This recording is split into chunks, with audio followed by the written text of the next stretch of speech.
My name is Matthew Simmons. I'm a video maker and an entrepreneur and public speaker. And that wasn't always the case for me. For me to be who I am now, I have to be very personable, very outgoing, very confident in who I am, very confident in myself, very confident in my abilities. That wasn't always the case with me. Definitely was not always someone who was secure in himself. Definitely was not someone who was always trusting of others. And there are still areas I need to work on. But in my opinion, you can't trust somebody unless you know their story. And so my story is one that is very unique in that I didn't have a horrible background. I didn't have all the trademarks of a testimony. Many of them I don't have. I don't have a traumatic past. I don't have, a lot of tragedies in my life. I've been very blessed to not have a bad life like that. But I have had my problems. I've had a fair share of them. And a lot of them were personal insecurities. And, it's easy to sit and go through life and assume that your life is messed up. But it's another to maybe hear the life of someone else and realize that my life isn't as bad as others is or was. So I'm very thankful that mine has not been horrible. But I still have a battle scar. And I feel like there's people out there that need to hear my story. And so that's what this documentary is all about. I grew up in a Christian home, had loving parents, still do, believed in God my whole, time growing up. And I grew up in the self-righteous Bible Belt, where, it's come hear me preach, but don't watch me live. So looking back, I kind of subconsciously had an understanding that, I was starting to program God like I was starting to view God and program how he thought like I was seeing his followers, or some of his followers, how they felt about him and how they acted. So for me, God and his followers were synonymous, but it wasn't because his followers were like God. It was like God were like his followers. So growing up, that led to an interesting dynamic of, do I trust God? Because if I trusted God, maybe the nature of God is different than what is in the Bible. So I grew up kind of subconsciously looking at who was really God. And I began kind of questioning who he was. Not so much if he was there, but what his true character was. Because I was basing him off of the people who were proclaiming to follow him. So the people who were proclaiming to follow him kind of painted him as this picture of self-righteous, legalistic, respecter of persons. And the Bible says he's no respecter of persons, but I was seeing something different. I was seeing there was a ranking of callings, there was a ranking of priority in who we celebrate in the world, in the church world, in the real world. And so I always saw myself at the bottom of the totem pole. And I always saw my parents and my family at the bottom of the totem pole. So I thought, okay, God does, there's two sets of rules. There's, God blesses his crowd one way, he blesses his crowd another way. So I was starting to rank blessings a certain way. And that coupled with puberty hitting and all the hormones that come with it, I started seeing myself in the light of trying to already playing the comparison game. And I was already looking at other people as better than me because that was the only thing I knew. That, this group of Christians are better than this group of Christians.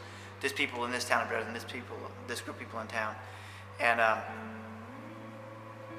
so this testimony is for people who have, self-image issues, anxiety issues, depression issues, church hurt, misunderstanding of how the world works, because I've had all of that. Because I chose to wear, everyone wears a label, and I chose to wear a label. And for me, my label was God's only mistake. That was what I chose to wear. And some of you may feel the same way, but that's what I really thought. Because of everybody going up to that point in my life, up into my teen years, I was again looking at how other people treated other people, and it seemed like we were always on the bottom of the totem pole on that. We were always like the have-nots. And that made me very self-conscious. And I'm just sitting there and I'm just like, I just didn't like that. And I said, you know what? When I started to kind of rationalize it, my insecurities kind of hit a crescendo. And I said, you know what? The label I wore all through my high school years and even some of my early college years was, and it was almost a motto for myself. I said, well, I guess on August 11th, 1990, God said oops for the only time because I'm God's only mistake. That was tough. That was a tough label to wear. There's a lot of talk about pressure. Boy, I mean, that's pressure. You read the Bible and you see how God's perfect and He's no respecter of persons. He loves everybody. And I seriously thought, and this was a thought I had, okay, so I'm reading the Bible, and the Bible applies to every person that's ever been created in humankind but Matthew Simmons. Because Matthew Simmons was always the one who was looked down upon in school, was either picked on, was overlooked. I was always a person growing up that people had problems with how I was being raised or how I was being, instructed to live life or whatever. I was homeschooled. I was an only child, and I was very quiet growing up. And I've always been very skinny, very small. So I was always the smallest, skinniest, slowest, smart but not too smart, just kind of different. I was always that person. And so that always drew the ire of people who didn't understand what my parents were doing in raising me. I never had a problem with how I was raised. I never had a problem with my parents. I never had that problem. So I never had bitterness towards my parents. I never had resentment. But I did have it towards church people. I did have it towards women. And I did have it towards people in authority. Because those were always the people who were either ripping me for what I was doing or not doing. They were always finding fault with me. And I was always the never good enough guy. I was always the never good enough kid, People would come in and say, why is he so skinny? Why is he always walking on his toes? I mean, I was different. I walked on my toes. I was homeschooled. I was quiet. I was a mama's boy. I was, I had friends, but I wasn't too outgoing. I was very imaginative. So I was either delusional, too quiet, weird, I was always just different, But I always had a big dream for myself. I always had big ambitions for myself. And people always kind of mistook that for being, dumb, stupid, arrogant, naive, pie in the sky. I don't know. But I just always had that coupled with a personality that didn't match it. So I'm already seeing people that had my ambitions had a different personality. So I'm seeing God gave me this ambition to do big things. Some of the things I'm doing right now, sitting in front of a camera, I always saw myself doing this, but I was always quiet. So I'm always looking at myself like God gave me a personality to do big things, but He didn't give me the tools to back it up. So I'm kind of seeing myself as plus growing up, there was always subtle jabs. Why is he like that? Why is he like that? And when I was a child, I didn't really, but those seeds were planted when I was a child. I didn't know it when I was a child. But growing up, I certainly had that. So, there was the comments of family members, and it was always women. It was always women. Don't know why it was, whether it was relatives or, some of my mother's friends who were in the church, or, even as I grew into my teen years, girls. It was always girls or women. So that I was never good enough for. So I kind of grew up with this chip and insecurity on my shoulder, I'm never going to be good enough for a woman, never going to be good enough for a woman's love. Obviously my mother didn't fit that category, but outside of my parents, it was kind of me against the world. So I kind of carried that chip on my shoulder. And when I was a teenager, that brought an entire anxiety and depression. So it developed a social anxiety with me. One of the biggest causes of that came when I was in grade school. I would say I was probably around the 7th, 8th grade, somewhere in there. I can't remember exactly where, but I was in that 7th, 8th grade time frame. I had crushes on girls. Who doesn't? What grade school guy doesn't? What guy doesn't have a crush on somebody? And I picked two of the cutest girls in the school. And so I went to my teacher's home and hung out with and the two of the girls were there. Both of the girls I had the highest crush on were, like the top crush. They were both there. So I was really excited to be there. My parents came along. So, again, I couldn't drive there myself. I was like 11, 12, 13. So, we all were there. We're grade school. So we just made a day of it, and all of us hung out together. And one of the girls was also invited there, and she was jealous of me being there.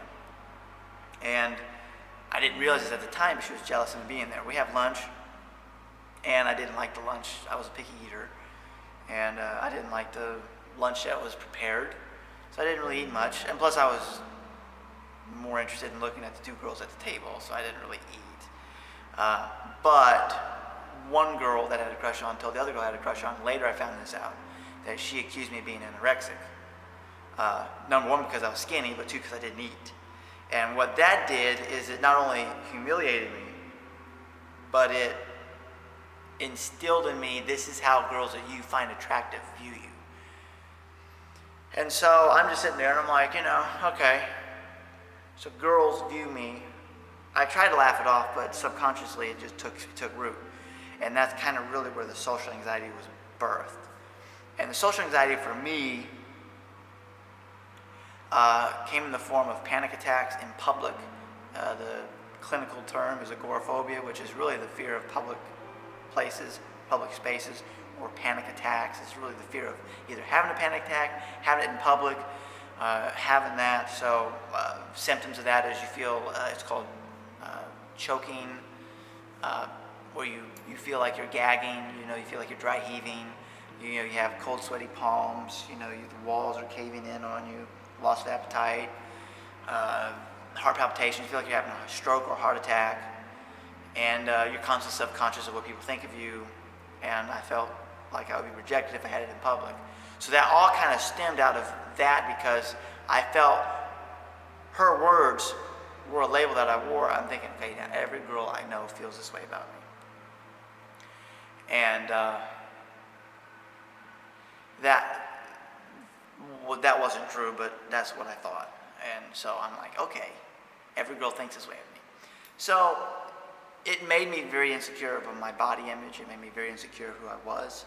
So I didn't like to go out in person. I obviously didn't think that I could look good in any way, shape, or form, because I can't gain weight, because I'm anorexic. That was a label I wore. Now, this is when I really started to wear God's only mistake, that label, because I'm seeing myself and I'm like, there's nothing that I do right. I have all these ambitions, but I have none of the talent to back it up, and I'll never get anywhere because girls will never love me, women will never love me, because that's what I kind of didn't have when I was growing up. I didn't have the approval of a woman outside of my mother, and I felt like I needed it. But when you're growing up as a teenager and you have all those hormones kicking in, that's all that matters, is a woman's approval. And the only place I could get that would be the thing that I kind of covered it up, was lust. So I got really into pornography. It wasn't really like the dirty pornography, I was never into like the Playboy X-rated stuff. I was always like I was the guy who tried to like the wholesome porn, I never liked, like that kind of porn, but I looked lustfully upon women. Because my thought was, if I can't have a woman, I'll at least look at a woman, because if the image of a woman or the picture of a woman will never reject me like a real woman would. So I covered up all those insecurities and pains with lust and pornography. And I wouldn't eat in public because of those things. So I wouldn't eat in public, so that would just kind of further derive it, And growing up feeling that, I always was in a circle of people who claimed to love Jesus, and I was always in church. So the people who were always finding fault with me were always Christians, or quote-unquote followers of Christ. So I was starting to see God as somebody who, if Christians and God are mirror images of each other, I was starting to see him as someone who was really a reflection of the followers. I felt like he was a reflection of what the followers were like, not the other way around. So I was seeing a God who valued the preacher more than me, the pastor more than me, the businessman more than me, the televangelist more than me. So I was seeing a ranking of who he valued more, and it was never me. And then I would encounter people who were either picking on me for how I was raised, who were adults or girls criticizing me. And this girl was even quoted saying, "I'm going to marry a rich pastor." So not only do I hear that, but then I hear what she thought of me. Okay, so there's a certain image of what, because I always grew up, my mom would always say, you're going to marry a godly woman, God's going to pick your spouse for you. And that's something that I wanted and still desire. Because at the time of me making this, I'm still single.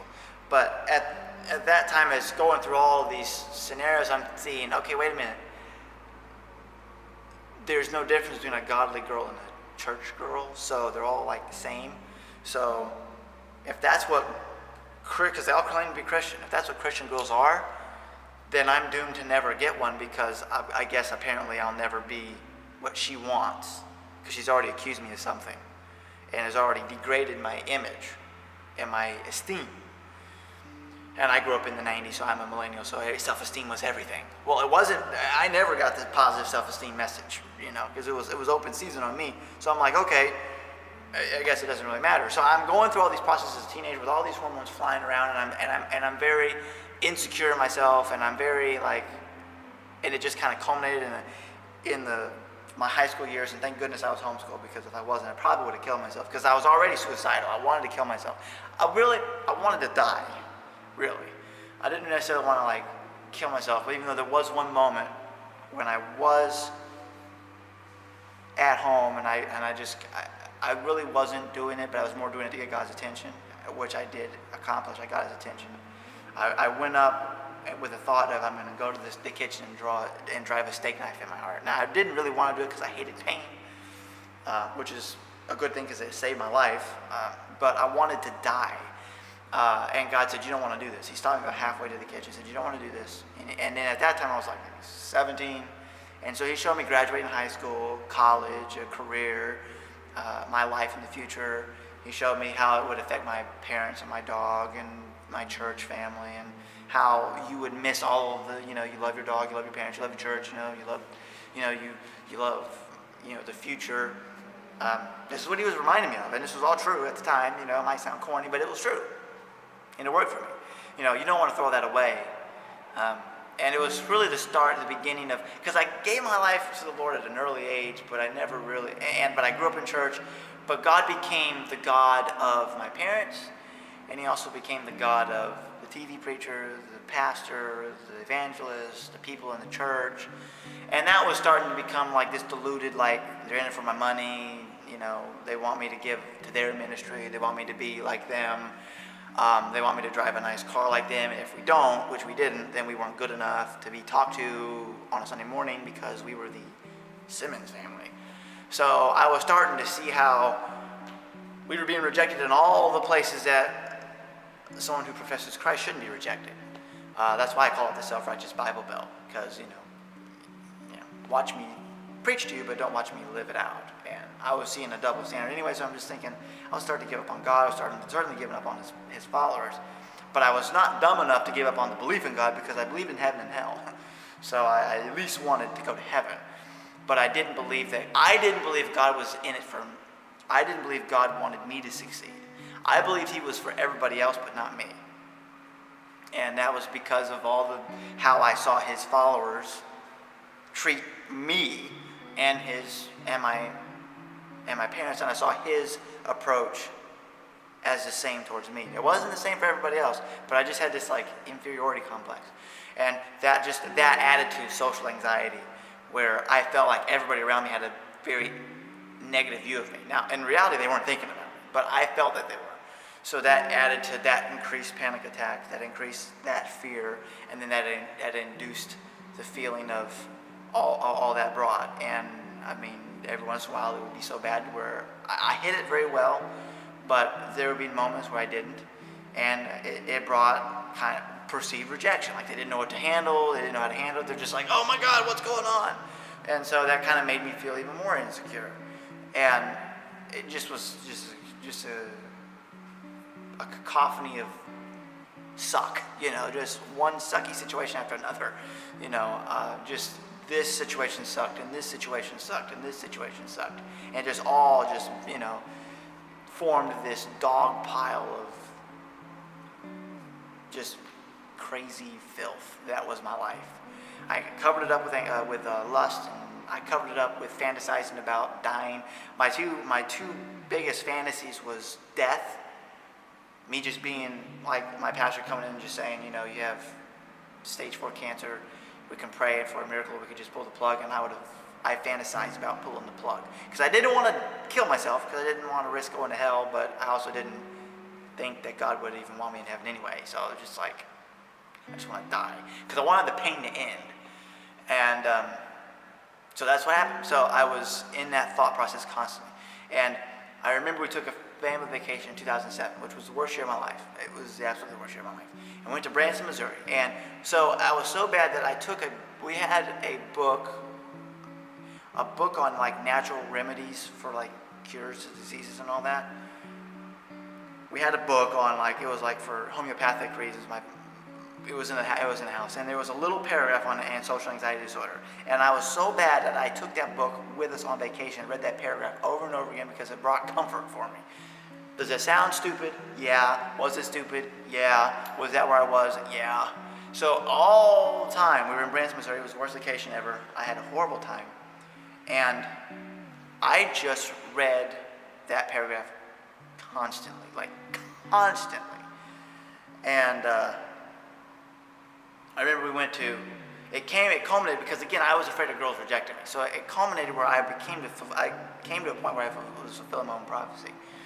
We went to a show, and there was a pretty girl in the lobby who was taking pictures with people because at this show they were wearing time period clothing. So she was dressed like a Southern belle, and she was very beautiful. And we wanted to take a picture with her because that was kind of what tourists do. I mean, we were a typical tourist. And I was having one of the worst days of my life. I was having a severe panic attack. They were acute, and acute meaning very sudden, very forceful. So, I mean, I had all the symptoms, and I was afraid of being rejected by a girl in person. That was my thing. It all stemmed from that. That was what it was. And so I was afraid I would be rejected by her. I was afraid I would act a fool. I was afraid of throwing up or choking and acting out in public. So that's what I was afraid of that. So that was my fear. So it literally would paralyze me to where I couldn't move.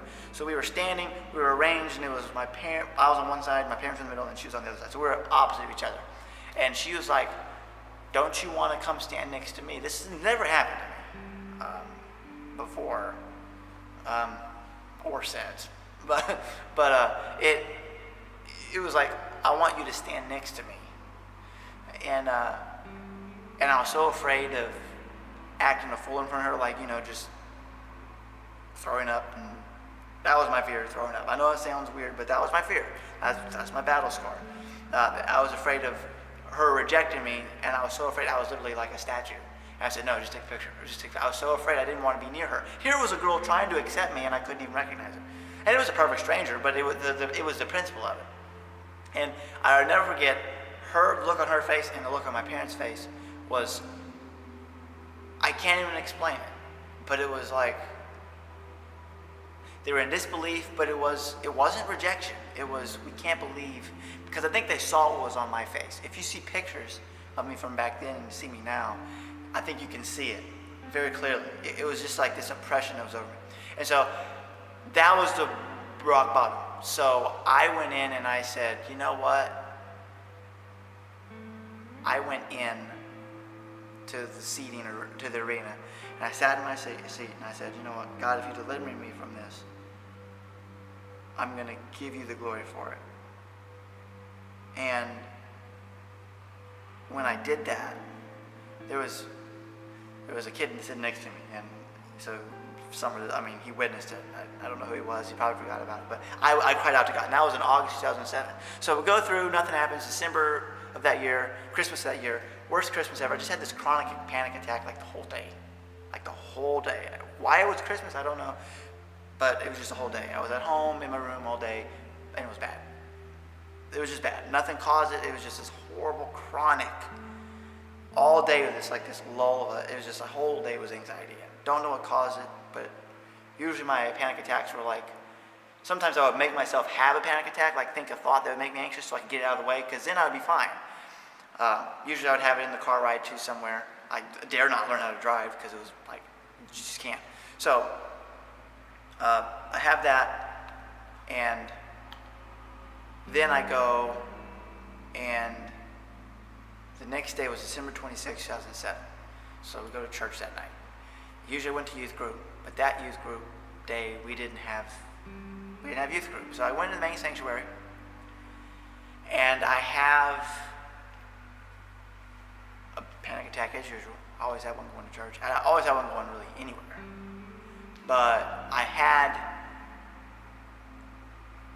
one that night, but I went anyway, and go in, and my pastor says, you know what, I just feel like we need to have an altar call. And I remember my mom pushing me forward, and I remember just going up. And I don't remember what was said to cause us to go up, but I remember I was one of the first ones to go up. What he said to get us there, I don't remember. But he said something to the effect of, you know, if you need deliverance, I can't remember. But I go up there, and I just say, God, you know what? Something has to change. I need something to change.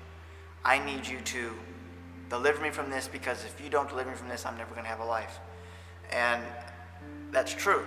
I just couldn't live life like that, because I was about to graduate high school, and I wanted to go to my high school graduation in Florida because I did a distance learning. I wanted to do that, but the thought of going that far away from my safe space, I just couldn't do it.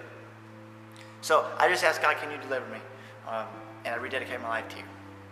And if you deliver me from this, I'll give you the glory for this, whenever necessary. And so the prayer is over. We go back to the seats. Next day, I don't feel anything. Next day, my parents are like, hey, let's go to the mall. I'm like, I don't feel like going to the mall. I feel like watching football. And God says, you need to go to the mall. And I'm like, okay. And that might not seem much to you, but going to the mall was like all these people in a public place thinking about me negatively. That was always my thought. So I go to the mall. I go anyway, and then I was on cloud nine. I didn't have anxiety at all, and God said, you're walking out your deliverance. And it made me think that sometimes when he delivers us, it requires a step on our end, on the back end, and on the front end. It requires us knowing that we're hurting, and that we need to acknowledge it, but it also acknowledges the fact that we need to walk it out and do what you couldn't do before, or whatever. And for me, it was going to the mall. And that, to me, brought closure to me being delivered from that anxiety period, and then into a new chapter of my life where I really rededicated. And faith with God was Matthew Simmons. It's not my parents and not someone else's. And that was a truly transforming moment in my life. But that was just one onion layer peeled off. I mean, I certainly had the other issues. I mean, yeah, the anxiety was gone. I can go into public places and not have panic attacks, but I still had other issues.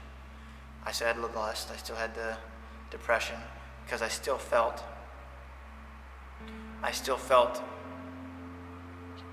anxious about certain areas of my life. It wasn't like public places anymore, but I certainly felt, I just had other issues in my life that were issues. But, the lust was still there. He delivered me from one thing, but the lust was still there. So that was the biggest issue. I remember one night I was like, God, why don't I have a girlfriend? God, why don't I have a girlfriend? And he said, well, you do have a girlfriend. Lust is your girlfriend. And until you get rid of that, I can't bring your wife into your life. Because you keep praying for me to bring you a godly woman. By this point in the journey, I was kind of starting to differentiate between a church girl and a godly girl. And I was like, I want a godly girl, because I had already had experience with church girls. They all talk, but the life didn't match. I wanted a girl who could match the lifestyle. But I was holding on to lust. I wasn't worthy of having a godly girl, and that was God's point. And so I lost faith in God during my teen years, because I saw how he would bring everybody out of problems, but not me. And I also grew up having shame in having all these problems, because I grew up in a world where, if you had a problem, it was because you didn't have enough faith in God. You have a problem, it's because you don't have enough faith. That's your problem. And I'm like, well, okay, then, so I'm like, Christians, I grew up thinking Christians can't have problems. So if you have a problem, you have no faith. So that's the message I heard growing up. So if I have all these problems, then that must mean that I have no faith. So that means God has abandoned me. That's kind of how I was perceiving it, made to feel, however you want to word it. So all that to say, when I rededicated my life to Him in 2007, I was starting to regain faith, particularly the day after when I went to the mall. I regained faith, and I was like, wow, He really did deliver me. So then I started, that next year was just a spiritual high, and I was really growing into, rededicating my life, serving Him. I did things I felt for the right reasons before that, and like serving in church and like reading the Bible, but I felt like I was doing it for everyone else's benefit, not mine, because I didn't feel like He would ever bless me. But then I felt like, wow, He really can bless me, and when I'm more blessed, and if I'm blessed more, then He'll bless others through me. But I was also learning the blessing in my life might not necessarily be the big house, the big car, the big TV ministry, the big church. Because I was ranking my blessing off of all those people that I looked up to growing up, and who always were blessed. Only people who were blessed were those individuals. Well, I wasn't blessed then, but I was starting to learn that God blesses people differently. And then I realized that if He blesses people differently, then that kind of takes away the reason to be hurt by His followers. Because I was starting to see maybe His followers some of them weren't in it for the right reasons. And if that was the case, then that means that maybe really the God of the Bible really is the true God. And I was kind of starting to let Him be tainted by some people who claimed to know Him. So I was starting to come around when I was 18, 19, maybe He's somebody that I can really believe in. So my faith was being restored. And then my mom goes through when I go into college years, she goes through these bad health problems. And one time after another, it was breast cancer. She goes through the medical process and is healed. Then she has a staph infection. Goes through that process, is healed again. Then she has an eye tumor. She goes through that process and is healed. The whole time I'm at Liberty University, I go through that. They're praying for me. I have my church family. They're praying for me. And I go through college. I graduate with honors, honor society, top percentile of my class, and debt free. I lose my job, my part-time job. My dad has hours cut. My mom didn't want to work because of her health issues. So we were one income. So we are depending on God. I couldn't qualify for scholarships because we made too much for this and not enough for this. So we're kind of like we were kind of in no man's land, and God provided every time. So I was seeing God providing financially. I was seeing Him providing, healing emotionally for me. He was providing, the mental capacity to be a student. I graduate there. I go to grad school, do that for a while, and then, I was trusting God to see like, okay, that's not the career path that I want to choose. So in my time in grad school, but then I go into entrepreneurship, and I'm trusting God's bringing all these, He's bringing me through all these different paths, and I'm seeing my faith is being restored each step of the way. He's providing, slowly but surely, the compartments that I didn't feel God was for me, He was starting to be for me in those areas. I didn't feel like He was there for me personally. Well, He delivers me of anxiety. But I don't feel like He's there for my family. Well, He heals my mother of all these things, and He provides for her. There's always food on the table. There's always, He's always providing. So I'm starting to see all these areas where He's providing for us. And then, and then I'm just like, God, I go to a men's retreat, and I'm like, God, I gotta get lust out of the way. So that was the first time I kind of just share all my emotions. And a certain level of peace and deliverance came there, where I'm like, I'm there, I'm away from everybody, there's no distractions, and I just I'm with a band of brothers, and they're there for me. It's the first time Christians were really there for me. I never felt Christians were there for me. It was the first time I really felt that Christians were truly there for me. And so I'm like, you know what? I laid that albatross down. Like, I'm like, you know what, God, I can't keep going through life carrying on to this lustful baggage that has become my life. And because I was obsessed with it. Because it was a Band-Aid. Some cover it with other things. I covered it with lust, pornography, you know. And so when I was just slowly but surely, he was rooting those things, and still is rooting those insecurities out of my life. And so the more he did that, he brought me through those things, but God will always bring you through an area where it's for somebody else. It's for somebody else now. And every time I try and share my testimony, I try and share it in a small space of time, but I just can't. I just can't share it. It's a long story. And it has to be very detailed because somebody has to watch it. And I started to realize that I really wasn't a mistake. I wasn't God's only mistake. I was a masterpiece, but I had a different journey and a different time clock. But the reason I wanted to name this documentary God's Only Mistake is because I wanted to get to the attention of people who feel like they are. Because while I believe now that I'm not, I do feel like there was a time when I truly believed I was, and there's now a whole group of people who feel like they are.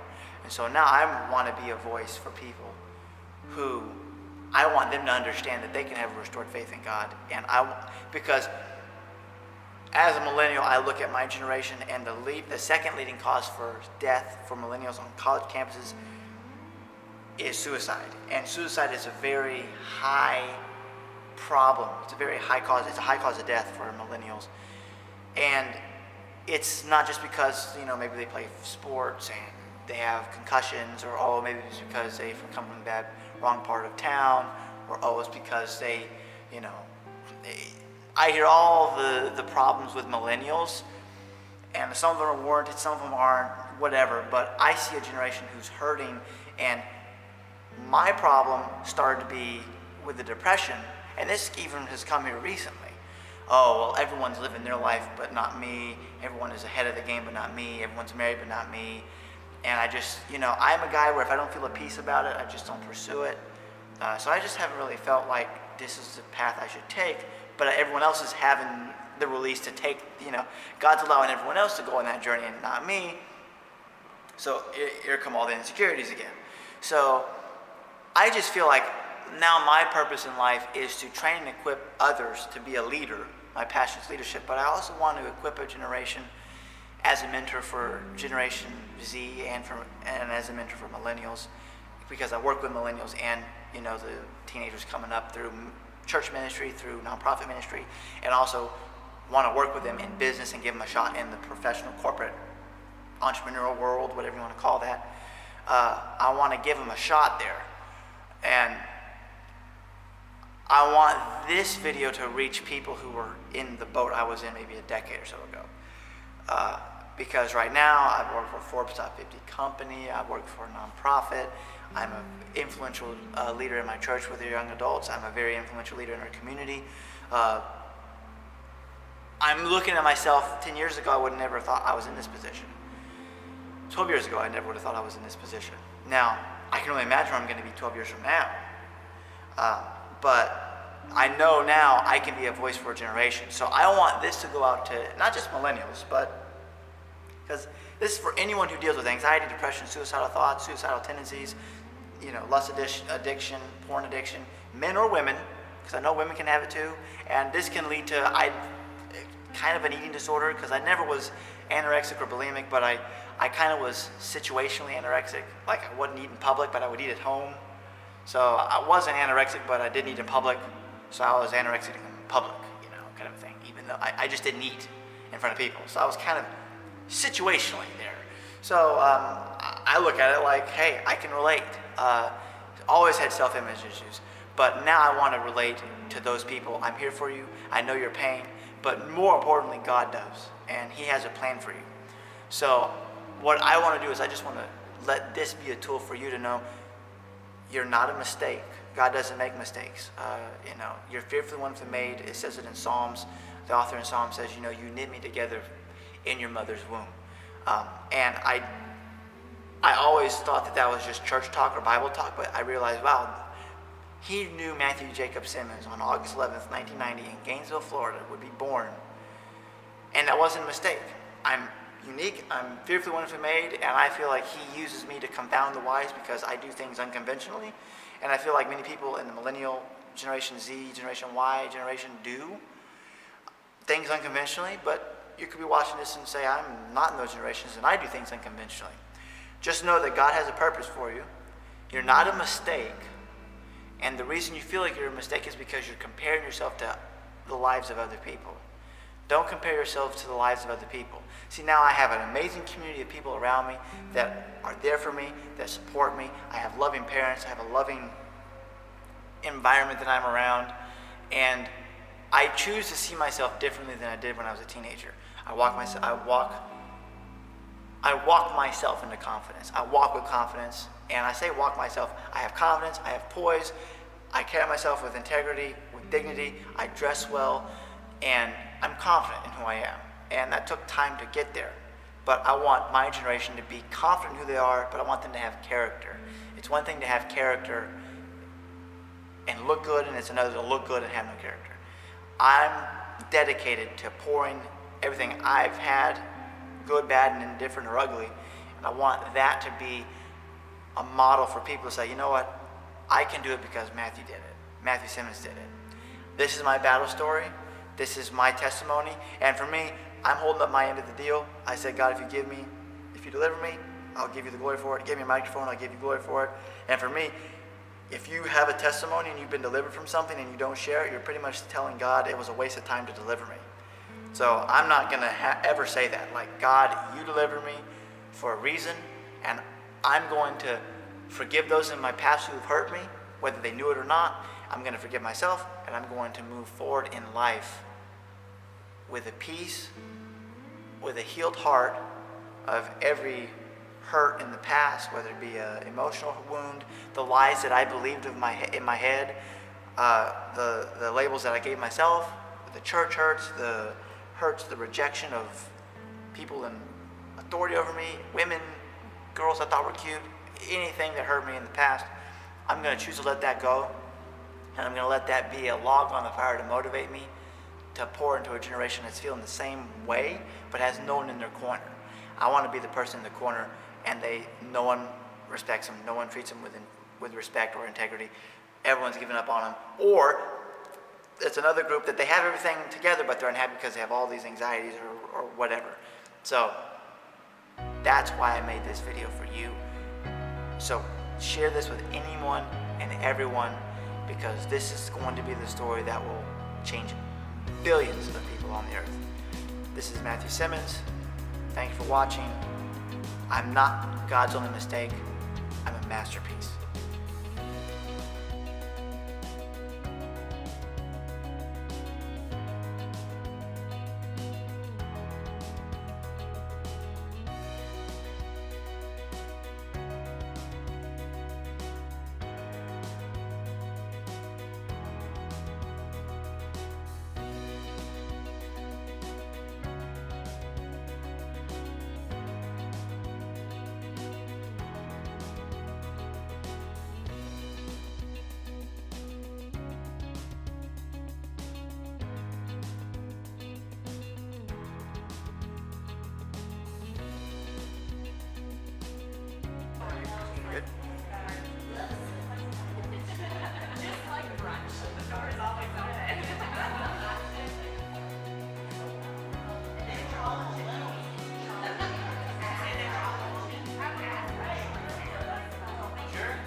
I've never been to a surgery. You literally have not lived.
Hello, thank you for watching this video. I'm so glad that you took the time to watch this video in its entirety. It's my prayer that it has blessed you. I want my testimony to be an encouragement for you to where you understand that you're not a mistake. God doesn't make mistakes. You're fearfully, wonderfully made. You're a masterpiece. You're made for a reason. And I don't want your insecurities and your evil thoughts and your bad thoughts to hold you back from an amazing future. And my victory was found and has been found in a personal relationship with Jesus Christ as my personal Lord and Savior. And many of you watching this may have already made that commitment and decision. Maybe you need to remake that decision. I'm not in your shoes. I don't know what you need to do or whatnot, but if you have made that decision, I encourage you to continue to pray with Him daily and to seek guidance from Him. And if you haven't made the decision to follow Christ, I want to extend the invitation to allow you to follow Christ as your personal Lord and Savior.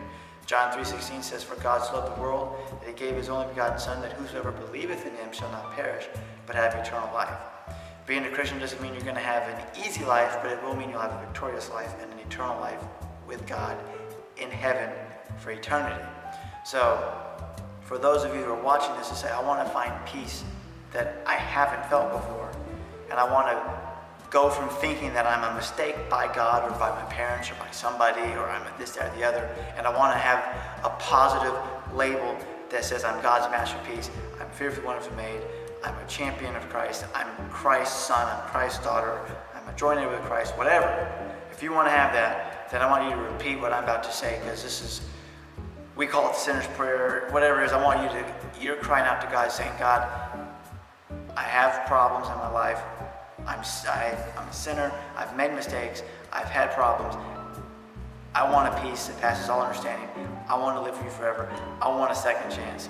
This is what you need to say. This is the prayer for you. So repeat after me. Lord Jesus, come into my heart. Forgive me of my sins.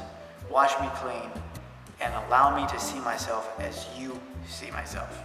In Jesus' name, amen. You're not a mistake. You're not God's mistake. You're not God's only mistake. You're a masterpiece created for a purpose. So thank you for watching. Again, remember, share this video with everybody that you know. At least share it to 10 people that you know. If everybody shares this with 10 people, we're going to change this country. We're going to change this world one person at a time, because I'm sure there's billions of people who feel the same way that I felt, and this is still a struggle with me daily. So when you come to the Lord, it's going to be a daily struggle. I still struggle with those thoughts even to this day as I'm filming this. I still struggle with those thoughts. They're still tempting to come up. There's still tempting thoughts. There's still those moments of insecurity where I don't feel like I'm ever going to succeed. I'm not ever going to be of anything of importance. Those thoughts will always still be there, but having Christ in your life allows you to overcome them. You don't have to stay there. So again, thank you for watching.